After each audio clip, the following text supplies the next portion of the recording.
എന്തോ അല്ലക്കാപ്പിണ്ണാക്ക ചെങ്ങൈമാരങ്ങൾ ഈ കാട്ടിക്കൂട്ടണത്. ഉളുപ്പില്ല നിങ്ങൾക്ക്.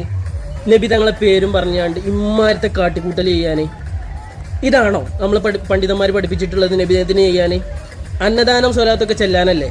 ഇത് പറയാതിരിക്കാൻ വയ്യ. കാരണം ഓരോ കൊല്ലം ഇങ്ങനത്തെ ഓരോ കാട്ടിക്കൂട്ടലുകൾ കൂടിക്കൂടി വരികയാണ്. നമ്മൾ ഈ ഒരു കാസർഗോഡ്, കണ്ണൂർ ഈ ഒരു ഏരിയയിലാണ് ഇത് കൂടുതലായിട്ട് കണ്ടുവരുന്നത്. ഞാൻ അത് പറയാൻ അർഹനൊന്നുമല്ല. ഞാൻ ഗാനമേളക്കും പോവലുണ്ട്, DJ പാർട്ടിക്കും പോവലുണ്ട്, ഒക്കെ പോവലുണ്ട്.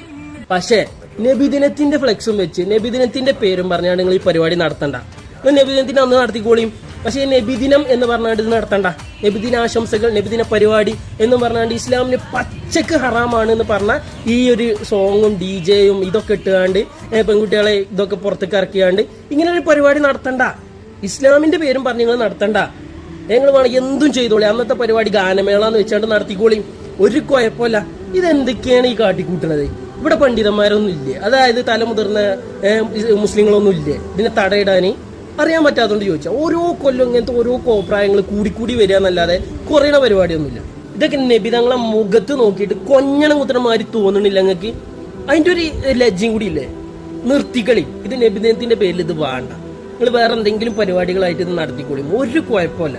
മനസ്സിലായില്ലേ?